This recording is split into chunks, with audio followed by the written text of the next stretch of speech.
Sir क्या चल रहा है आपका? FR चल रहा था, इसमें हम लोगों ने मौलिक अधिकारों में, यार तुम आगे बैठ के चल, बकबक लागे रहते तो बकरियों जैसे। बकरी नहीं होती, उनका मुंह चलता रहता है ऐसे पक पक पक पक पक। मंगनी खुद की हो नहीं पा रही है और दूसरों की मंगनी कराएंगे।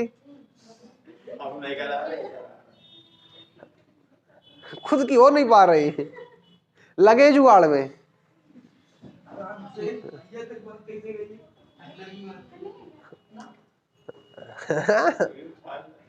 खैर आदमी हो, चलो आप मुद्दे पे आओ। तो FR में हमने देखा क्या है, पहला हमारा जो आर्टिकल है, आर्टिकल ये कह सकते हो पहला हमारा मौलिक अधिकार था समानता का अधिकार, वो हमारा हो चुका है। और समानता का अधिकार के बाद हमने राइट टू इक्वलिटी के बाद हमने स्वतंत्रता का अधिकार भी चालू कर दिया था। इस स्वतंत्रता का अधिकार में जल्द भैया देखते रहो, शांत रहिए, थोड़ा सा माहौल बनाने दो। स्वतंत्रता का अधिकार, माहौल बनाना बहुत जरूरी हो जाता है। वो माहौल तुम्हारी गंदी सोच है, तुम्हारे माइंड में माहौल का मतलब वही होता है, लेकिन रियल में वो नहीं होता है। यहाँ स्वतंत्रता होती है, स्वतंत्रता का अधिकार। और स्वतंत्रता के अधिकार के अंदर हमने देखा था कई सारे आर्टिकल थे, आर्टिकल 19 से लेकर के 22 तक थे, जिनमें से आर्टिकल 19 हमने डिस्कस कर रखा है। आर्टिकल 19 हमने डिस्कस कर लिया था, ठीक है? क्यों भैया, आर्टिकल 19 डिस्कस हुआ था कि नहीं हुआ था? अच्छा, आर्टिकल 19 डिस्कशन हो चुका था हमारा। अब हम आर्टिकल 20 की ओर बढ़ते हैं और आज हमारा आर्टिकल होने वाला 22। 20 से लेकर 22 फटाफट पहले खत्म करेंगे, फिर 21 और 23 एंड 24 भी ले लेंगे। तो भैया आते हैं जरा सा मुद्दे की बात करते हैं। हमारा आर्टिकल 20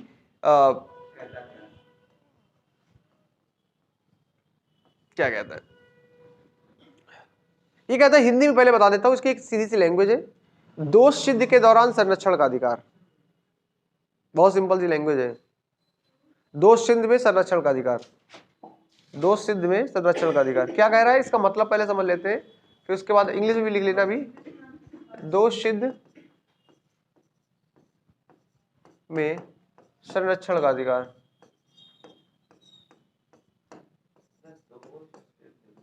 यस। प्रोटेक्शन, इंग्लिश वाले भैया लिख लेना, protection in a conviction of offence. ये लैंग्वेज हो जाएगी आपकी। ये तो पहली लैंग्वेज है, मतलब क्या है इसका मतलब अभी समझेंगे, और बहुत इंपॉर्टेंट है। अभी लास्ट टाइम एग्जाम हुआ था पुलिस का, तो उसमें ये क्वेश्चन सेम टू सेम आपको क्वेश्चन आया हुआ था, आर्टिकल 20 ही आया था। आर्टिकल 20 और 22 दोनों पूछा हुआ था, और इसमें बहुत कंफ्यूजन होगा। आर्टिकल 20 और 22 में बहुत कंफ्यूजन होता है, बहुत ज्यादा कंफ्यूजन हो जाता है, थोड़ा बहुत नहीं बहुत ज्यादा होता है। क्यों होता है उसके पीछे रीजन अभी मिलेगा। क्योंकि पहला तो बोलता है दोष सिद्ध के दौरान, आपका कन्विक्शन के दौरान, और आर्टिकल 20 कहता है अरेस्ट के दौरान संरक्षण का अधिकार है, प्रोटेक्शन ड्यूरिंग द अरेस्ट। तो आर्टिकल 20 क्या कहता है, इसमें जरा मतलब समझते हैं पहले। तो आर्टिकल 20 की जो लैंग्वेज है, इसके तहत क्या मतलब है, आपको जब अरेस्ट किया जाएगा, ठीक है, तो पहले अरेस्ट किया जाएगा, उसके बाद दोषी दिया जाएगा, पहले दोषी ठहरा दिया जाएगा, अरेस्ट दिया जाएगा, पहले तो हिरासत में लिया जाएगा, अरेस्ट किया जाएगा, लेकिन अरेस्ट वाला आर्टिकल बाद में, दोषित वाला पहले तुम्हारा। तो ये क्या कहता है, मुद्दे की बात समझिएगा जरा सा। पहला इस कहता है, पहला पॉइंट इसका ये है कि सर कह रहा है किसी भी व्यक्ति को, इसका मतलब दोष सिद्ध किया गया ना सर आपको, अभी आप अपराधी नहीं है सर, आपको लगाया गया ठप्पा कि आप क्राइम कर सकते हैं, किया होगा आपने को, तो जज तय करेगा, तो कोर्ट तय करेगा। और जब तक कोर्ट नहीं तय कर देता तब तक आपको किसी को अधिकार नहीं है कि उस व्यक्ति को आप कह सके कि क्रिमिनल है। न पुलिस कह सकती है, न लोग कह सकते हैं। और अगर उसे, चलिए मान लिया कि सर उसने क्राइम किया होगा, लेकिन क्राइम तक साबित होने तक की प्रक्रिया के पास उसके पास भी कुछ अधिकार होते हैं। कल को पुलिस आपको उठा ले जाए स्वागत करने के लिए ससुराल में, तो वहां पे क्या होगा आपके हाथ, अगर आपके पास ये आर्टिकल ना हो तो बड़े सारे ज्यादती हो सकती है।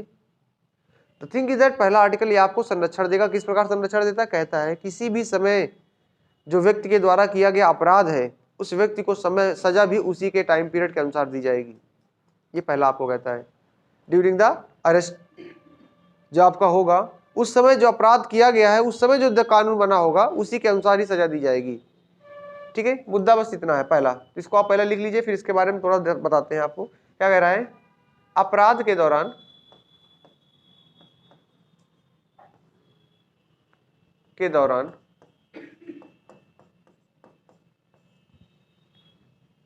सजा के प्रावधान, सजा अपराध के दौरान प्रावधान के अनुसार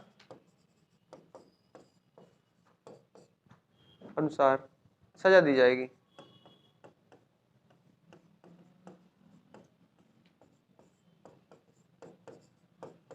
ठीक है, सजा दी जाएगी, मुद्दा ये कह, यानी क्या कह रहा सर, ड्यूरिंग अ क्राइम, जब क्राइम हुआ सर उस समय जो लॉ होगा उसके अकॉर्डिंग आपको सजा दी जाएगी। मुद्दा सिर्फ इतना है सर। इसका बेसिक मतलब क्या है जरा समझते हैं। फॉर एग्जांपल आपका क्राइम हुआ सर कब, 2021 में। सर भैया जी बैठे, भैया जी का मन हुआ, भैया जी ने एक चाकू निकाला, बगल वाले पेड़ में डाल दिया, कह रहे थे एक्सपेरिमेंट कर रहे थे। It may be possible. अब इन्होंने कर दिया सर, कोर्ट में मामला पहुंचा, कोर्ट साहब ने पूछा कि क्यों ऐसा किया, इन्होंने कहा कि हमारी मन थी, इन्होंने खुद एक्सेप्ट कर लिया, बात सारा खत्म। उस समय सजा का प्रावधान था 2021 में इस मामले को लेकर के कि जो व्यक्ति ऐसा करेगा उसको 5 वर्ष की सजा दी जाएगी। लेकिन ये कोर्ट का मामला लंबा होता रहता है, तो इनको जब निर्णय दिया जा रहा है, ये निर्णय दिया गया जाकर 2025 में फाइनल, क्योंकि हमारे यहाँ जानते हैं तारीख पे तारीख तारीख पे तारीख चलती रहती है, और मिलता क्या अंत में, तारीख तारीख मिलती है। और सनी देओल का बहुत फेमस डायलॉग नहीं है, तारीख पे तारीख तारीख पे तारीख। तो मुद्दा ही दैट वन। अब 2025 में निर्णय दिया जा रहा है, लेकिन मोदी जी बीच में उन्होंने कहा कि अगर अब कोई चाकू डालेगा तो 5 वर्ष से नहीं 10 वर्ष की होगी सजा, बदल गई 2024 में लेके आ गए वो नया कानून। 25 में निर्णय दिया जा रहा है। जब अपराध हुआ था उस समय प्रावधान अलग था, वर्तमान में प्रावधान अलग है। निर्णय देते समय जज किस कानून का प्रयोग करेगा निर्णय देने के लिए, तो उसी का प्रयोग करेगा जिस समय वो सजा हुई थी, जिस समय क्राइम किया गया था। That is a point of view, ये वो कह रहा है। बात समझ में आ रही है? इसका बेसिक मतलब ये है, ध्यान रखिएगा इसको। बहुत सारे ऐसे केस आपके डिस्प्यूटिंग ऐसे मिलते हैं जिनके बारे में आपका एक कानून का बात की जाती है। संसद को अधिकार कुछ भी करने का है, मतलब कुछ भी नहीं, संप्रभु है वो, संप्रभु मतलब आपका क्या है, सॉवरेन है। तो बात करेंगे दूसरा क्या कहता है, दूसरा इसमें फैक्ट बात कर लेते हैं। दूसरा क्या कहता है, डुअल जेपटी इज नॉट अलाउड। हाँ, डुअल जेपटी इज नॉट अलाउड। इसका मतलब क्या है कि दोहरी सजा, एक ही अपराध के लिए बार बार सजा नहीं दी जाएगी। किससे काट के आओ, अच्छा तुम अपराध के, फिर चलो एक अपराध के लिए एक ही सजा दी जाएगी। डुअल जेपटी इज नॉट अलाउड, लिख लेना डुअल जेपटी।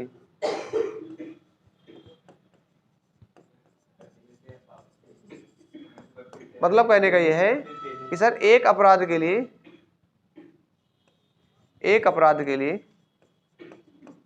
पानी पी लो, बार होगा, एक अपराध के लिए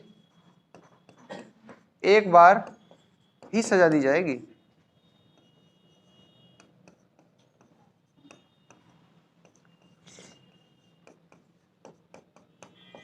मतलब समझते हैं इसका क्या है? इसीलिए मॉब लिंचिंग के बारे में आप देखते हो, mob lynching is not allowed, मतलब इलीगल है सर। किसी व्यक्ति ने चोरी की, पहले तो पब्लिक पीटती है उसको रास्ते में, तो आपको ये नहीं लग रहा है कि पब्लिक ने पीटा और उसके बाद जब पुलिस ले जा रही तो पुलिस भी पीटती है? इलीगल रूप से पीटना नहीं चाहिए, लेकिन मारेगी वो, तब उसको लेके जाएगी, स्वागत करते, ऐसे जाएगा नहीं वो, प्रेम मोहब्बत लेके जाएगा, भैया चलो आओ तुम्हारा स्वागत होगा, गाड़ी में बैठो। तो वो कर, उसके बाद फिर कोर्ट सजा देती है उसको, तो 3 बार प्रताड़ित हुआ बेचारा, चोरी किया करने का प्रयास एक बार किया, 3 बार प्रताड़ित हो रहा है। ऐसे मामले में आपको लगता होगा कि सर क्या है, शोषण हो रहा है, तो कहता है डुअल जेपटी नहीं अलाउड है। इसलिए मॉब लिंचिंग गलत है, लोगों को पीट पीट के मार दिया जाता है लोग रास्ते में ही। अब भैया जी जा रहे थे, भैया जी किसी छेड़छाड़ कर दी, तो आसपास के लोग तो बैठे होते हैं ना कि ऐसा मोमेंट मिले कि जब कोई ऐसी कंडीशन हो। हाँ, कुछ लोग होते फुर्सत में खड़े होते हैं, अगर कोई गाड़ी से गिर जाए बस तुरंत आ जाकर उठा के, बेटा लगा तो नहीं, बेटा ठीक हो, घर में फोन करा जाए। उनके पास और कुछ काम नहीं है, बगल में पान भी दबाए होंगे। हाँ, पान ना हो तो बीजो, हाँ दबा होता है उनके पान। मुद्दा इज दैट वन कि इतनी फुर्सत में लोग हैं इस देश में, तो ये चलता रहता है सर। मुद्दा क्या है, डुअल जेपटी इज नॉट अलाउड। और अगर ऐसी कंडीशन में अगर पा गए, छेड़छाड़ कंडीशन पा गए या कुछ ऐसा करते हुए जो गलत है सोसाइटी के अगेंस्ट रूल्स के, तो फिर वही लोग इतना पीटते हैं पकड़ के कि आप सोच नहीं सकते। वो मतलब बैठे होते जैसे लग रहा है कि बस मारने के लिए आए हैं। सोसाइटी का लग रहा पूरे देश की जिम्मेदारी इन्हीं को है, समाज सुधारक की। हाँ, हर मोहल्ले में आपको एक दादा काका मिल जाएंगे, चाचा मिल जाएंगे, एक पार्क मिल जाएंगे, हर मोहल्ले में कोई ना कोई मिल जाएगा आपको, जो तुमको ज्ञान बांटेगा फ्री में, क्योंकि उनकी घर में तो सुनी नहीं जा रही होती है, तो बाहर ही ज्ञान दे रहे होते हो। सच्चाई है कि घर में उनकी कोई नहीं सुन रहा होता उनके, तो वो बाहर दूसरों को ज्ञान देने में लगे होते हैं। तो ऐसे लोगों से बच के रहे। ठीक है, तीसरा एक और पॉइंट यहाँ पे दिया गया है, इसके लिए एक वर्ड इंग्लिश में प्रयोग किया था, अपराध के दौरान प्रसिद्ध सजा दी जाएगी, इसको इंग्लिश में बोलते हैं x facto law, x post facto law, post facto law, यानी कि ठीक है, ये ध्यान रखना, ऐसे वर्ड पड़ा होता है एक्स पोस्ट फैक्टो लॉ। तीसरा पॉइंट इसका क्या है सर?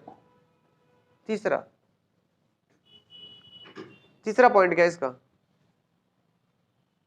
तीसरा पॉइंट ये कहता है कि जिस व्यक्ति ने अपराध किया है उसी के अपराध के लिए जबरन गवाही उससे नहीं ले सकते। भैया तुमने अपराध किया, कबूलो, साइन करो, दिस इज नॉट अलाउड, ये भी आपका अधिकार है। कहने का मतलब यह है किसी व्यक्ति से जबरन उसके खिलाफ गवाही नहीं ली जा सकती।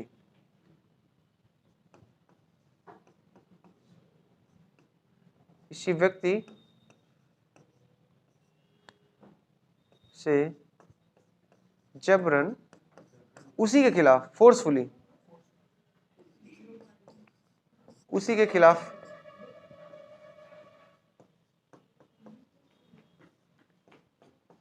गवाही नहीं ली जा सकती।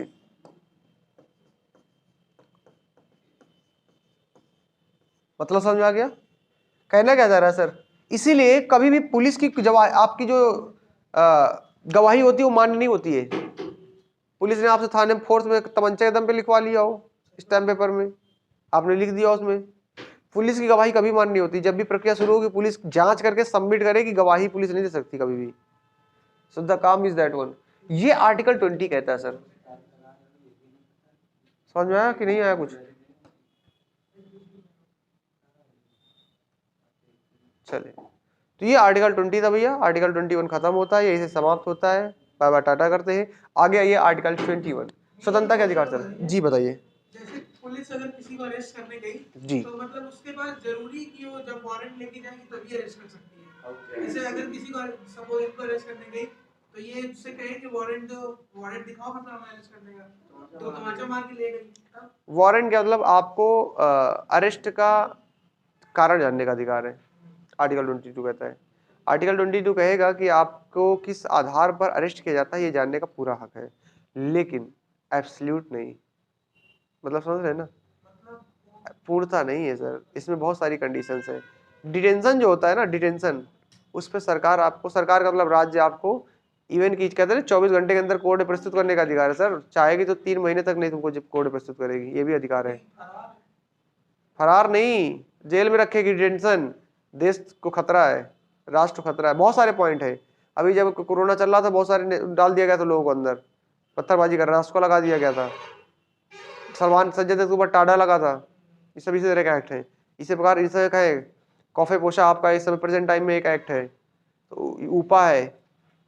ठीक है, तो अनलॉफुल एक्टिविटीज अगर आप करेंगे, टेररिस्ट एक्टिविटीज, उन कंडीशन में इनकी कोई गलती भी नहीं हुई तब भी उससे कोई मतलब नहीं है। अगर उसको लगता है कि तुम आतंकवादी गतिविधियों में इन्वॉल्व हो, उसको लगता है, वो साबित करेगी 3 महीने तक, तो वो 3 महीने तक without any reason, without any cause, कुछ बिना बताए आपको जेल में रख सकती है। इतनी पावर है। इसीलिए पुलिस से ज्यादा गर्मी नहीं दिखानी चाहिए, समझो सर। इसलिए पुलिस से ज्यादा गर्मी नहीं दिखानी चाहिए। सबके साथ थोड़ा ना करेगा वो, तभी होता है। देखो दो चीजें, एक तो पॉलिटिकल हो जाता है कई बार इसका, तो पॉलिटिकल चलता है। जैसे कोई तुम बहुत बड़े सरकार खिलाफ, तुम कोई तुम प्रोजेक्ट निकाल रहे हो, कोई तुम मूवमेंट कर रहे हो, आंदोलन कर रहे हो, और सरकार खिलाफ भी तुम बात कर रहे हो, और सरकार को लग रहा है कि आने वाले चुनाव में खतरा बन सकता है, उठाओ अंदर डालो, कुछ नहीं कर सकते सर, समझे? तो ये सब चीजें एक्सेप्शन वाली है। इसीलिए जब पुलिस दिखे उसे हाथ जोड़ो, निकल लो। हाँ, वहां ज्यादा ज्ञान, वहां आर्टिकल 20 और आर्टिकल 22 न प्रयोग करना, मतलब ऐसे कहने का मतलब प्रयोग करना तो प्रोटेक्शन साथ। देखो सिंपल सी बात एक है, जो कमजोर होगा उसका शोषण हर जगह होगा, आपके पास कितना भी ज्ञान हो, कुछ भी हो, सो कमजोर है तो इसलिए पावरफुल बनिए, फिर आप प्रयोग करिए। पावरफुल है तो सब सुनेगा तुमको। अब सलमान खान के खिलाफ तो कुछ थोड़ा कर सकते हो, उसे पता है 24 घंटे के अंदर अगर तुमने कोर्ट में सबमिट नहीं किया तो पुलिस धज्जे उड़वा देगा। तो जब सलमान खान को अरेस्ट किया जाएगा तो 24 घंटे के कोर्ट में प्रस्तुत किया जाएगा, तुमको ले जाएंगे तो शनिवार को ले जाएंगे, संडे को तुमको ठोकेंगे, मंडे को ठोकेंगे, और जब ट्यूसडे का भी प्रस्तुत करें तो ये बताएं कि 24 घंटे पहले अरेस्ट किया है। चार्जशीट में 24 घंटे पहले लिखा रहेगा, ये चलती रहती है प्रक्रिया। आर्टिकल 22 पे बात करेंगे इस पे। आर्टिकल आ जाइए 21। आर्टिकल 21, आर्टिकल 21 क्या कहता है? Right to life and personal liberty. Important है, 2 वर्ड लगे, right to life and personal liberty.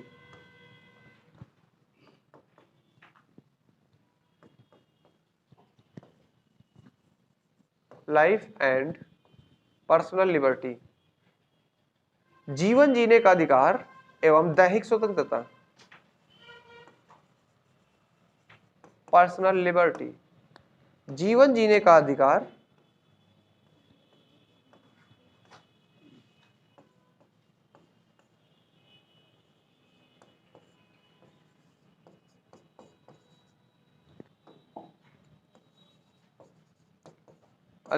एवं दैहिक स्वतंत्रता।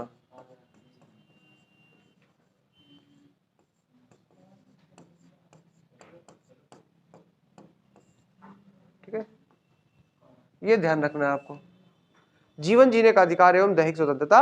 आर्टिकल 21 ये आपको कहता है देयर इज अ 2 वर्ड्स जिसका मतलब है, अच्छा ये बताइए जीवन का मतलब क्या होता है? जीवन जीने का अधिकार का मतलब क्या है?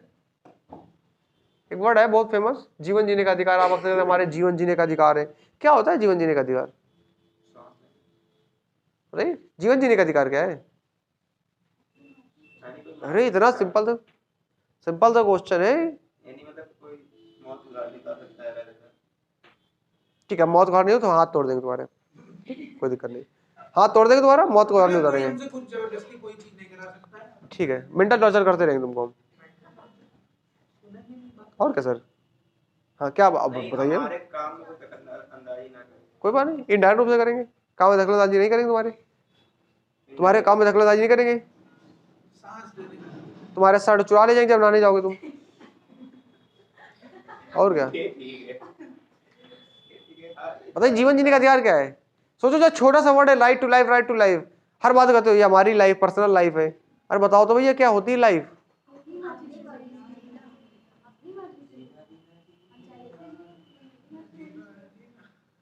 कैसे, वही तो पूछ रहे हैं ना, क्या है अपनी मर्जी? कोई भी उंगली नहीं कर सकता मेरे काम में। तुम्हारी उंगली ने उंगला होगा शरीर के अनुसार, और इस कान से डालेगा उस कान से निकलेगी उंगली। मुद्दा सुनिएगा जरा, जीवन जीने का अधिकार क्या है? जीवन जीने का अधिकार का मतलब क्या होता है? बेसिक मतलब अगर आप देखेंगे, जीवन जीना, जीने का मतलब यह है कि जिस प्रकार आपकी स्थितियां हैं, जिस प्रकार आपको ऊपर वाले ने भेजा है, जीवन का मतलब वही हो ना सर। आपको लाइफ दिखे, आपको हाथ पैर आंख कान नाक, की थोड़ा भैया अपनी कान दे दो हमको एक निकाल के, भैया हमको एक अपनी आंख दे दो, हमको चाहिए, बहुत जरूरी है। आपसे सब कुछ मांगा जाकर चला जाएगा, लेकिन अगर पर्सनल बॉडी के कुछ पार्ट से मांगा जाएगा तो आप देने के लिए कतई राजी नहीं। कितना भी कोई दोस्त हो या कितना भी खास हो, आपसे कहते भैया अपना गर्दन दे निकाल के हमको लगवानी है हमको, इट्स नॉट पॉसिबल। यही है जीवन, यानी कि जान का खतरा किसी भी तौर पर नहीं है, होना चाहिए। अगर उस पर खतरा हो रहा है तो जीवन जीने का अधिकार आपका उल्लंघित हो रहा है। सिंपल सी लाइन है आपकी लाइफ में, यानी कि आपकी जान पे, एक सिंपल से वर्ड अगर जान कहोगे, जान मूवी अजय देवगन वाली नहीं, तो जान पे किसी प्रकार का कोई खतरा ना हो। अगर उस पर कहीं ना कहीं अगर ऐसा कोई खतरा आता है तो ये मान के चलिए कि आपके जीवन जीने का अधिकार क्या हो रहा है? डिस्टर्ब हो रहा है। अच्छा, इस पे इतना डिबेट नहीं करेंगे। एक वर्ड आता है दैहिक स्वतंत्रता, ये क्या होता है? दैहिक स्वतंत्रता, दैहिक स्वतंत्रता क्या है? Personal liberty. बताइए, यही वो जो शब्द है आप कॉन्टिन्यूसली प्रयोग करते हैं, ये मेरी लाइफ है, हम कुछ भी करें, पर्सनल लिबर्टी है। आपके जीवन जीने के अधिकार के साथ साथ में आपकी जो व्यक्तिगत चीजें हैं, आपके व्यक्तिगत जो निर्णय हैं, व्यक्तिगत आपके जीवन से जो जुड़े होंगे, वो पर्सनल लिबर्टी में आएंगे। आपके वो निर्णय जो आपके सीधा जीवन से जुड़े हुए हैं वो पर्सनल लिबर्टी में आएंगे। जैसे मैरिज, शादी, ये कैसा निर्णय है सर? आप पड़ोस के लिए शादी करते हैं क्या? ऐसा कोई इंसान तो नहीं देखा होगा ना कि पड़ोस की भाभी लेके आ रहा हो, शादी करके लाएंगे तो अपने लिए लाएंगे ना, मुद्दा है दैट। लेकिन फिर भी अभी भी क्यों भैया ऐसा जो सोच रहे हो क्या पूरे मोहल्ले के लिए करके लाओगे शादी? आज मेरी बड़ी इच्छा है कि हम चाहते हैं शादी करें पूरे मोहल्ले के लिए, ऐसा तो नहीं होगा ना। ये कैसा मामला? शादी व्यक्तिगत मामला है, मैरिज, ठीक है। सी, ये क्वेश्चन आईएएस में आ चुका है, जो शादी का अधिकार है, क्योंकि ये ऐसा क्वेश्चन था कि उसमें कंफ्यूजन होगा तुम्हारे, और वो आर्टिकल 19 और 21 में कंफ्यूजन हो जाएगा, भयंकर कंफ्यूजन होगा, क्योंकि स्वतंत्रता है। और आपसे डायरेक्ट थोड़ा पूछा, उसने पैराग्राफ भयंकर क्वेश्चन पूछा था बना करके। मुद्दा उसका सार यही था कि जो विवाह करना है वो व्यक्ति के स्वतंत्रता का अधिकार किसके अंतर्गत आता है। तो आपको लगेगा क्या है, आप अपने विचारों का व्यक्त कर रहे हैं किसी प्रकार का, लेकिन वो पर्सनल, दैहिक, दैहिक मतलब क्या होता है, जो शरीर से जुड़ा हुआ, बॉडी से। दैहिक मतलब क्या, बॉडी से जुड़ा हुआ है।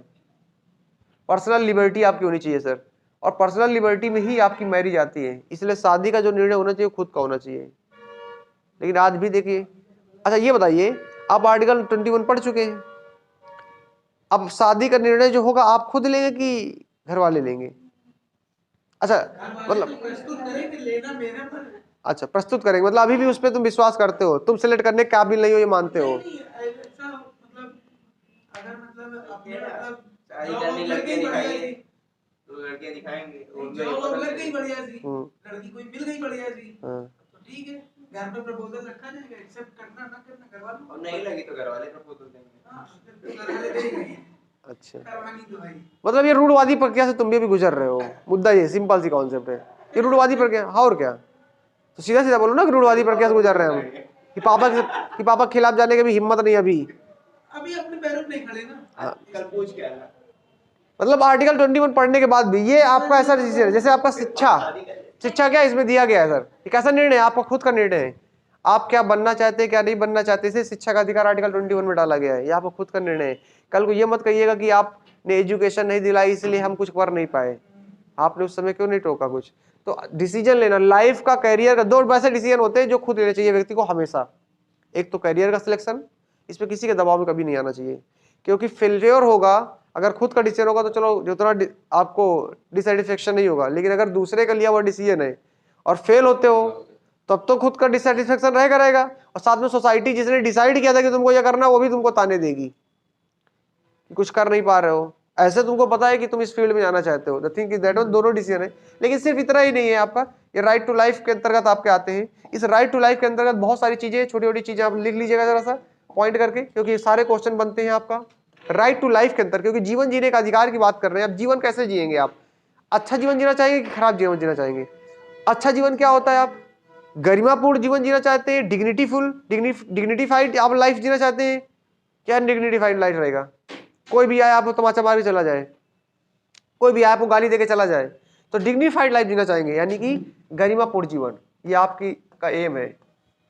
वरना तुम में और जानवर में अंतर क्या रहेगा? जानवर वही करता, खाता पीता सोता है चला जाता, और फिर उठता है फिर खाता पीता सोता है।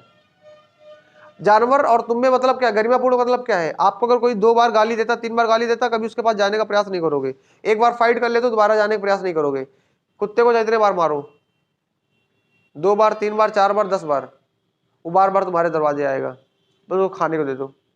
मतलब क्या, उसके पास गरिमा वाली आइडेंटिटी नहीं है, सोच नहीं है, ये ह्यूमन बीइंग के पास है, दैट इज कॉल्ड गरिमापूर्ण जीवन। अब यहाँ गरिमा कोई लड़की नहीं है, समझे भैया? हाँ, सोचने लगो तो गरिमा बोला तो डिग्निफाइड लाइफ,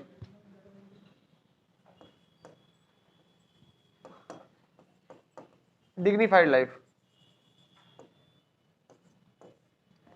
दूसरा right to reputation, right to reputation is also what, dignified life को डिफाइड कर रहा है sir.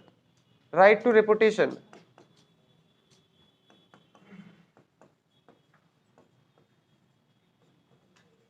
Right to reputation, reputation क्या होता है सर? हिंदी में एग्जैक्ट वर्ड इसका क्या है राइट टू रेपुटेशन का? रेपुटेशन कह रहा है ना, हमारी रेपुटेशन दांव पे लगी है। इज्जत नहीं तो थूथून, सम्मान नहीं, सम्मान नहीं, वो रिस्पेक्ट होता है। वर्ड भी नहीं पता, चलिए कोई बात नहीं, इसका रेपुटेशन का एग्जैक्ट हिंदी वर्ड, इतना वर्ड यूज हो गया इंग्लिश में कि हिंदी वर्ड ही नहीं आ रहा दिमाग में, क्योंकि हम लोग बार में कहते हैं रेपुटेशन दाव पे लगी, रेपुटेशन, तो वो वही बैठा दिमाग में। चलिए इसको देख लीजिएगा हिंदी वर्ड क्या है, बता देंगे अभी बाद में। चलिए जैसे राइट टू रेपुटेशन, ये भी आपका कैसा है, आर्टिकल 21 कहता है सर, प्रतिष्ठा, यस प्रतिष्ठा, प्रतिष्ठा। लाइफ तो तब रहेगी ना जब आप स्वस्थ रहेंगे, इसका मतलब स्वस्थ वातावरण में जीने का भी अधिकार है आपको, हेल्दी एनवायरनमेंट में, ये आपका अधिकार है, फंडामेंटल राइट है। स्वस्थ वातावरण में जीवन जीने का अधिकार।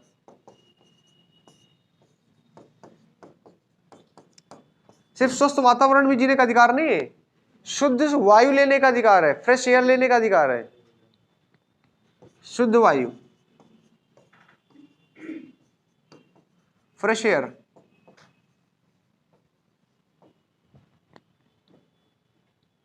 फ्रेश एयर से काम नहीं चलेगा, सुंदर सुशील वाली नींद भी आनी चाहिए, ये आपका अधिकार है सर। हाँ, अगर वास्तविक तौर पे 6 घंटे की नींद नहीं ले पा रहे हैं और आप वर्किंग डेज में काम कर रहे हैं, आप 12-12 घंटे 15-15 घंटे काम करते हैं, 16-16 घंटे काम करते हैं, और अगर 6 घंटे की नींद नहीं मिलेगी आपको, तो आपका मेंटल डिसऑर्डर में हो जाएगा। अब सोचो जरा सा कि जहां आपका घर बना हुआ, जहां आप रहते हैं, वहां रोज डीजे चलता रहता है सर। समस्या आपके घर के बगल में, वो आपके घर के बाहर ही लगाता है आकर डेली, आपके परेशान करने के लिए, पड़ोसी आपका। तो ये आपके पास अधिकार है सर, राइट टू स्लीप का, it is a fundamental right. इसलिए जितने भी आपके गेस्ट हाउस वगैरह, रात के 10 बजे के बाद डीजे अलाउड नहीं है। इंजॉय करिए, अंदर करिए अपने वहीं पर, दूसरों को डिस्टर्ब नहीं करने का अधिकार है आपको। रात में जैसे आप देखा होगा, जितने भी अभी जैसे प्रोग्राम्स होते हैं, रिलीजियस प्रोग्राम होते हैं, वो एक अलग मैटर है, लेकिन दिल्ली वगैरह में रिलीजियस प्रोग्राम रात में करने का 10 बजे के बाद अलाउड नहीं है सर। क्या आप सोचो नौ दुर्गा चल रहा माता जी का जागरण, 9 दिन जागरण है, चल रहा है। तो दिल्ली वगैरह में नहीं अलाउड है, वहां तो हाईकोर्ट ने कंप्लीट बैन कर रखा सरकार ने, कोई नहीं कर सकता। घर में करिए बिना माइक के आप जो करना है। तो इसलिए दिल्ली वगैरह में चौकी बनती है, चौकी छोटी छोटी चौकी होती है, 3-3 घंटे के प्रोग्राम होते हैं, शाम को 5-6 बजे चालू होता है, 9 बजे खत्म हो जाता है 10 बजे। हमारे यहाँ 9-10 बजे शुरू ही होता है और फिर रात भर चलता है, फिर वो कृष्ण आ रहे हैं, फिर राधा आ रही है, झांकियाँ आ रही है। हाँ, बच्चों शांत हो जाएं, दर्शकों विनम्र निवेदन है, यही चलता रहेगा। हाँ, सुंदर अभी झांकी प्रस्तुत होने आ रही, शंकर पार्वती जी आएंगी, चलता रहेगा ये। और फिर कभी कभी लड़ भी जाते हैं आपस में, जहां से, हाँ एक वीडियो देखा था उसमें लड़े जा रहे थे हनुमान जी, ध्यान होगा। एक तो सीता जी को ही कर दिया था, वीडियो देखा था। मतलब ये भी होता रहता है। तो हिंदुस्तान में अद्भुत अद्भुत चीजें होती हैं, और खासकर ये यूपी में बहुत होता है। हाँ, यूपी में बहुत होता है, खासकर चलता रहता है सीते। तो भैया ध्यान रखिएगा, शुद्ध फ्रेश के साथ साथ में आपको राइट टू स्लीप भी दिया गया सर।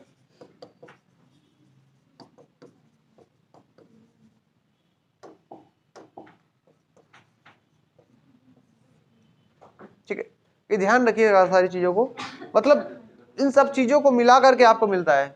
इसी में से आर्टिकल लिख लीजिएगा, आर्टिकल 21A, एक आर्टिकल और ऐड कर लीजिएगा, क्योंकि आर्टिकल 21 से ही मिला हुआ है आर्टिकल। आर्टिकल 21 लिख लीजिएगा।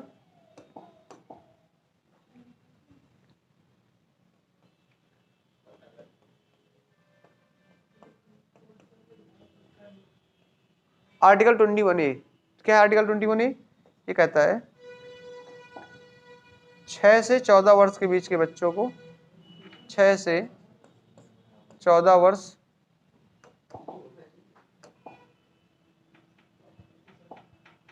ठीक है, 6 से 14 वर्ष के उम्र के बच्चों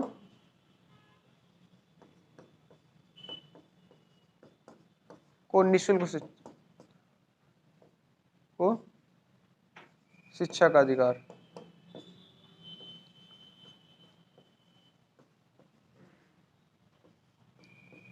यानी कि राइट टू एजुकेशन आपका फंडामेंटल राइट है इसी के तहत, राइट टू एजुकेशन। ध्यान रखिएगा, आर्टिकल 21A है उसका, पर्टिकुलर आर्टिकल पूछा जाता है, ये इंपॉर्टेंट आर्टिकल है बहुत ज्यादा। तो राइट टू एजुकेशन आपको ध्यान रखना है, आर्टिकल 21A 6 से 14 वर्ष की उम्र के बच्चों के बीच में शिक्षा का अधिकार आपका दिया गया है। ठीक है, यहाँ पर व्यवस्था है, मतलब गार्जियन के लिए दिया, अभिभावकों के लिए, सिर्फ पेरेंट्स नहीं लिखा गया, अभिभावक लिखा गया यहाँ पे। ठीक है, ये ध्यान रखिएगा, अभिभावकों के लिए व्यवस्था की गई है। चलिए, आर्टिकल 21 हमारा यहाँ से समाप्त होता है, आर्टिकल 22 पे आइए फटाफट। आर्टिकल 22 क्या कहता है सर? आर्टिकल 22 लिख लीजिएगा, protection during arrest, protection during arrest, यानी कि क्या कह रहा है सर? गिरफ्तारी के दौरान संरक्षण का अधिकार, गिरफ्तारी के दौरान संरक्षण का अधिकार।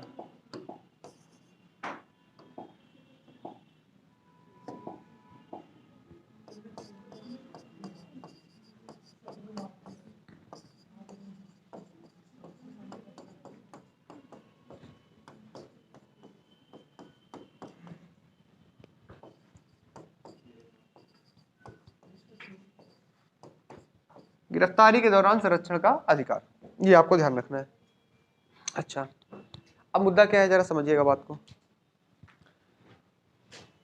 गिरफ्तारी के दौरान संरक्षण का अधिकार दिया गया, इसका क्या मतलब होता है कि जब आपको गिरफ्तार किया जाएगा तो आपके पास कुछ फंडामेंटल राइट होने चाहिए सर, वरना ऐसे तो फिर पुलिस क्या है, राज्य, क्योंकि जो फंडामेंटल राइट है वो राज्य के खिलाफ होते हैं हमेशा। It always be against the, कहते हैं ना state can not be discriminate, इसका मतलब क्या है, ये राज्य खिलाफ है, मनमानी नहीं करने देंगे पुलिस को, राज्य को, कार्यपालिका को, दैट इज विधायिका को। इसके तहत पहला कंडीशन ये कहा जाता है कि सर किसी व्यक्ति को अगर गिरफ्तार किया गया, फॉर एग्जाम्पल भैया आपको पास पुलिस आई, कह रही चलो, तो अब आपके पास कुछ अधिकार होने चाहिए, क्योंकि पुलिस के सामने सबकी बोलती बंद हो जाती है। तो भैया पहला जो आपको अधिकार है वो ये है कि गिरफ्तारी का कारण क्या है ये जानने का पूरा हक है आपको। आप उनसे पूछ सकते हैं सर ये बताइए कि किस आधार पर आप गिरफ्तार कर रहे हैं हमें, और अगर आपने अपराध नहीं किया नो ना है, बाकी अपराध किए होगे तो पता तुमको खुद ही होगा काहे गिरफ्तार करने आए, ऐसा तो हो ही नहीं सकता है कि किसी को उठा लेंगे रोड से वो। तो मुद्दा क्या है सर, आपको गिरफ्तारी का कारण जानने का अधिकार है, पहला पॉइंट लिख लीजिएगा।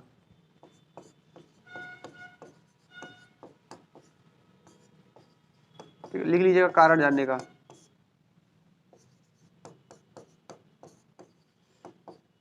जानने का अधिकार, know the reason of arrest, किस आधार पर गिरफ्तार कर रहे हो, what are the reason, you have to know and you can ask the question, भैया किस आधार पर गिरफ्तार कर रहे हो बता दो हमको। पहला तो पॉइंट ही हो गया। दूसरा, आपको गिरफ्तार कर लिया गया, चलिए माना गिरफ्तार कर लिया गया सर, तो गिरफ्तार कर लिया, कारण ही पुलिस ने बता दिया, लेकिन तो यार तुम रास्ते में जा रहे थे सब्जी लेने के लिए, मम्मी ने भेजा था सब्जी लेके आओ, रात को शाम को 5 बजे निकले, पुलिस बैठी थी घर के बाहर, उन्होंने कहा अब 5 बजे जब निकले तब उठाएंगे इसको। तुम साइकिल से निकले थे, बिल्कुल चल ही रहे थे साइकिल से ऐसे, अचानक पुलिस धर लिया कार के अंदर। मम्मी तो सोच रही बउआ वहाँ खा सब्जी लेके आ रहा होगा, अभी खाना बनेगा, वो 1 घंटा हो गया 2 घंटे हो गए सब्जी नहीं आ रही है, समझते भूख लग रही मम्मी को। अब उन्हें कहा बता कि मम्मी को बउआ का उनका ससुराल ले गए पुलिस वाले। हाँ ससुराल क्यों लेते हैं, वो ससुराल से स्वागत होता है। बेटे ससुराल देखे कभी, ससुराल में जब जाते हैं तो जो मतलब होते ना कि जब जाता ससुराल आदमी तो जीजू जीजू जीजू लगी रहती 2-4 लड़कियां, हाँ आसपास मोहल्ले वाली भी आ जाती हैं जिनको कोई संबंध नहीं होता है, जिन्होंने अपनी बहनों को कभी रिस्पेक्ट नहीं की होती है, लेकिन वो इसलिए जीजा जीजा चिल्लाती, जीजा जी आ गए, जीजा जी आ गए, इसलिए चिल्लाती को शायद कुछ मिल जाए वहां से व्यवस्था। हाँ मतलब लगता है, मतलब वो चाहे अपनी बहन की कभी शक्ल न देखना पसंद करती रही हो, लेकिन शादी वाले दिन तो बिल्कुल जूता चुराने के लिए जीजा जी लगा खड़े हो जाएंगे। 51,000 का टैग, इतना लेंगे हम 51,000, और ये तो मिनिमम, अब तो 1-1 लाख डिमांड आने लगी है, 1 लाख 1 रुपीज। जीजा कहते हैं कि ठीक है, हमने दूसरा खरीद लिया था जूता सेम कलर का, 2 जोड़ी किया था, 500 काम चल रहा था तो 1 लाख कह दें, समझे। तो ये सब आता है, मुद्दा है। तो बिटिया ऐसा स्वागत पुलिस वाले भी करते हैं। मुद्दा ये है कि जब आप जाएंगे तो अकेले पुलिस वाले नहीं होते, 2-4 आराम से बैठते हैं वो घेर के, वही स्वागत चलता है। लेकिन जीजा ने दामाद चलता है। हाँ तो वही है ना, वहाँ दामाद ही चलता है। अभी जीजा ने वहां पे दामाद वाली पुलिस चलती है, सास बहू सब पूरा चलेगा, पूरा स्वागत होगा, मिठाई खिलाई पिलाई, अब कपड़े उतार के भी स्वागत होता है बिटिया, वहां पे आराम से लिटा दिया जाता है बिस्तर में आराम से, बहुत अच्छा स्वागत करते हैं वो लोग। मतलब ऐसा स्वागत कभी कभी नसीब होता है किसी किसी को, तो भैया कभी चाहिए तो जा सकते हो, कोई दिक्कत वाली बात नहीं है। उसके बाद जब निकलोगे तो बिल्कुल सात्विक जीवन होगा तुम्हारा, दाल में तुम नमक भी नहीं खाना पसंद करोगे, लहसुन तो छोड़ ही चुके होगे, हाँ तुमको विश्वास उठ चुका होगा, तुमको बस एक ही दिखाई पड़े ऊपर परमात्मा, बस और कोई नहीं दिखाई पड़ेगा। उसके बाद निकलने के बाद तो चलता है। तो ये सर आर्टिकल 22 का सर कह रहा है कि सर आपको कारण जानने का अधिकार तो है, लेकिन अगर गिरफ्तारी हुई है तो उसके बाद अपने घर के अभिभावकों को, अपने परिवारजनों को इस बात के लिए इन्फॉर्म करने का भी अधिकार है, आपको बताने का अधिकार है। इसीलिए पुलिस से जब आपको गिरफ्तार करके ले जाती है फिर कहती है फोन कर ले अपने घर में, बुला ले जिसको बुलाना है, वरना 2 घंटे के अंदर चालान कर दूंगा मैं। ये बताने का अधिकार है आपको घर वालों को, ठीक है। तो इसको लिख लीजिएगा, इसमें घर में सूचित करने का अधिकार।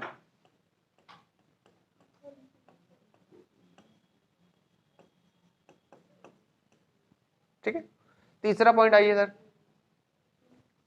अब आपको उठा लिया गया सर, आप गए थे पेपर देने के लिए भैया तमिलनाडु स्टेट में, पुलिस को पता चला कि इसने क्राइम करके भाग गया है तमिलनाडु, पुलिस पीछे भी चली जा रही है, तुम पेपर देके सेंटर से बाहर निकले ही थे बिल्कुल एकदम बिल्कुल चौड़ के, हाँ पेपर तो अच्छा हुआ, बाहर गए, हाँ चलो अच्छा तो हुआ मिल गए तुम, बैठो गाड़ी में, उठा लाए तुमको पुलिस वाले, ठीक है, यहाँ बंद किए।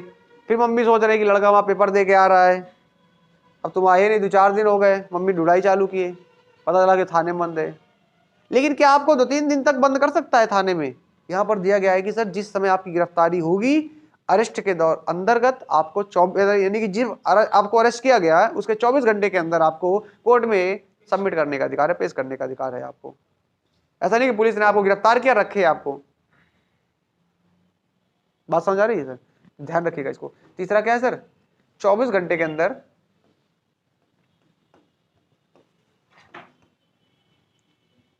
विद इन 24 आवर के अंदर कोर्ट में पेशी का अधिकार।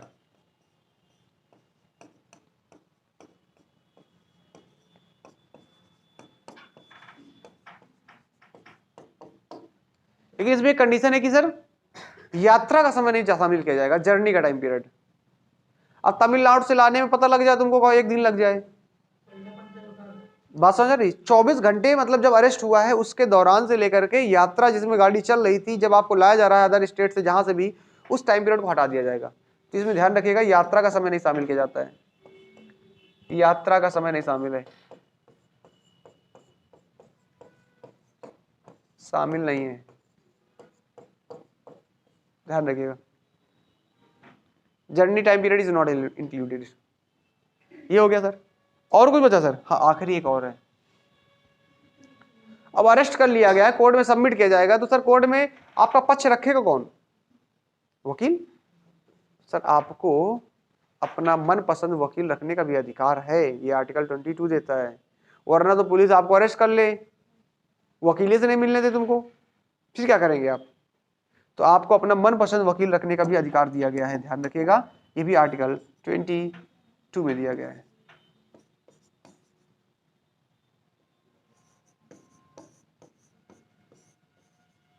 वकील रखने का अधिकार।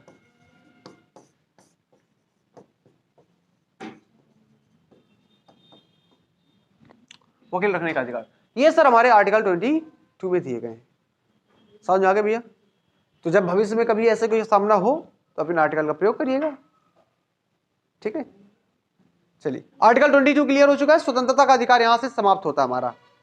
अब आता है सर नेक्स्ट हमारा अधिकार, और वो है हमारा कौन सा अधिकार? कौन सा है? शोषण के विरुद्ध अधिकार, राइट अगेंस्ट टू एक्सप्लॉयटेशन। फटाफट करते हैं इसको, 5 मिनट में कंप्लीट हो जाएगा हमारा। शोषण के विरुद्ध अधिकार आपका तीसरा हमारा जो फंडामेंटल राइट है,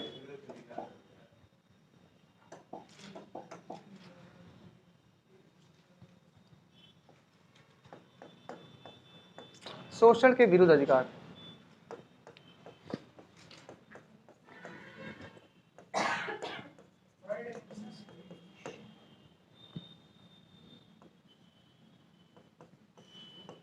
इसमें 2 आर्टिकल है, article 23 and article 24। Right against exploitation एक ही साथ इस आर्टिकल को में लिख के बात कंप्लीट कर लेते हैं हम लोग यहाँ पर। आर्टिकल 23 चलो पहले बात कर लेते हैं सर, फिर आर्टिकल 24 देख लेते हैं क्या कहता है। आर्टिकल 23 क्या कहता है सर? किसी व्यक्ति के साथ आर्टिकल 20 किस प्रकार शोषण नहीं कर सकते सर? कौन कौन शोषण नहीं कर सकते? पहली कंडीशन तो किसी भी व्यक्ति के साथ मानव व्यापार नहीं कर सकते, मानव दुर्व्यवहार, ह्यूमन ट्रेडिंग, मानव दुर्व्यापार, यानी कि human trafficking is not allowed.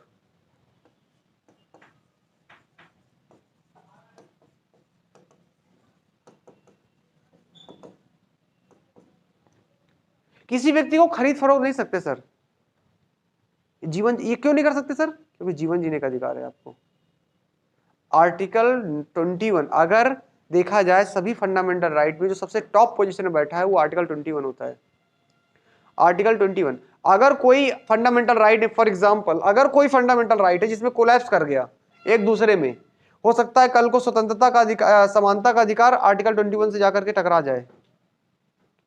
बात समझ आ रहे हैं? मतलब कहने का कोई ऐसी जगह है जहां पे जाने से आपके जीवन को खतरा हो सकता है और आप कह रहे नहीं हमको समानता है, हमको जाना है, तो आर्टिकल 14 गायब कर दिया जाएगा, आर्टिकल 921 नहीं। बात समझ रहे हैं? जीवन जीने का अधिकार पहली प्रायोरिटी होगी। अगर किसी चीज से लेकर खतरा है आपको और वो आपका धर्म का मामला है तो वो पीछे होगा, पहले आपको जीवन जीने का अधिकार है। आप रैली कर रहे हैं, दंगे होने की संभावना है, पुलिस रैली करना बंद कर देगी आपकी। आप धार्मिक तौर पे आप जुलूस निकालना चाहते हैं, लेकिन अगर उसको लगता है कि यहाँ पर स्वास्थ्य का मामला या लोकहित में मामला जा सकता है या दिक्कत हो सकती है, आपका धार्मिक मामले में हस्तक्षेप कर देगी, जो कि धर्म का हमारा अधिकार है धार्मिक।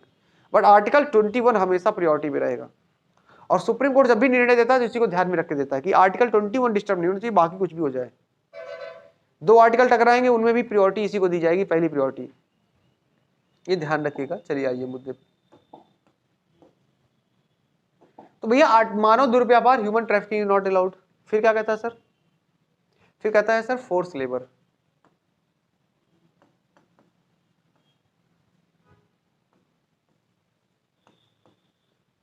फोर्स लेबर इसका मतलब क्या होता है?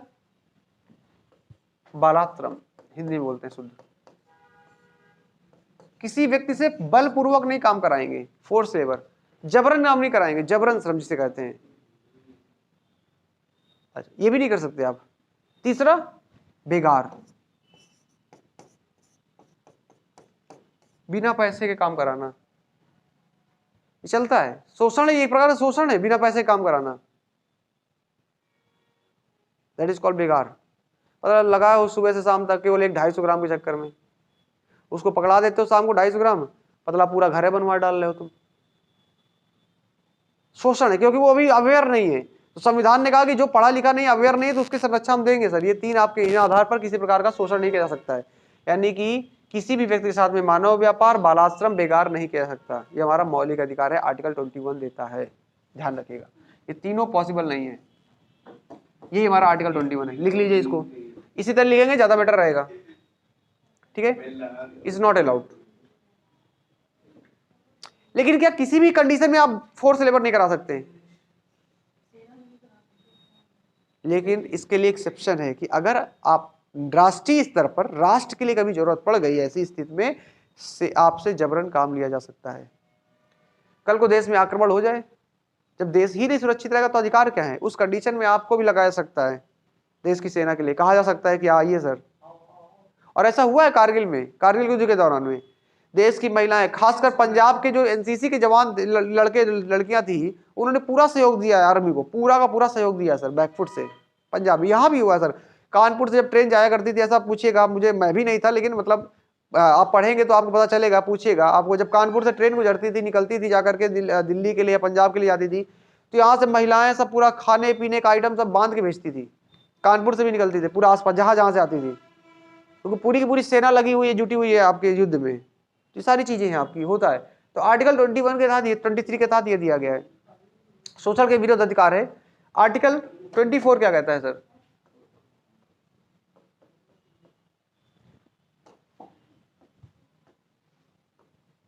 आर्टिकल 24 कहता है, बहुत सिंपल है। क्या कहता है आर्टिकल 24? कि 14 वर्ष से कम उम्र के बच्चों के साथ हैजर्डस सिचुएशन पे काम नहीं करा जा सकता। बात समझ आ रहे हैं? खतरनाक फैक्ट्रियों में, कारखानों में काम नहीं लिया जा सकता है। 14 साल से कम, लिखिएगा 14 वर्ष से, ये दिया गया पर्टिकुलर, जिसे बाल श्रम कहा जाता है पर्टिकुलर, ये बाल श्रम की बात करता है आर्टिकल 20। 14 वर्ष से चाइल्ड लेबर, 14 वर्ष से कम उम्र के बच्चों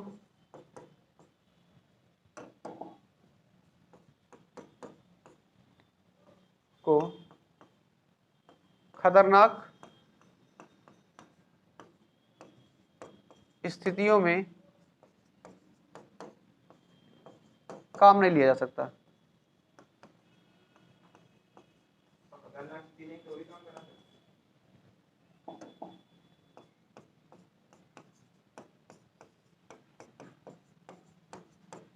ध्यान रहे, जिसमें से आपका कारखाने भी आते हैं, फैक्ट्री आते हैं। कारखाने भी हैं, फैक्ट्री भी। यानी कि पर्टिकुलर ये जो बात करता है किसके बारे में बात करता है, चाइल्ड लेबर की बात करता है, ध्यान रहे, चाइल्ड लेबर की बात करता है पर्टिकुलरली।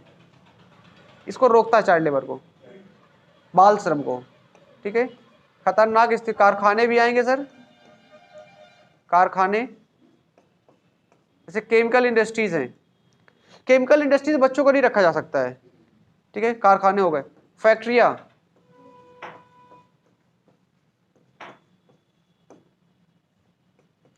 फैक्ट्रियों में नहीं रखा जा सकता है। देखा होगा ईंट के भट्ठों में अक्सर काम करते हैं बच्चे, यहाँ अलाउड नहीं है सर, इस तरह खतरनाक स्थितियों में है।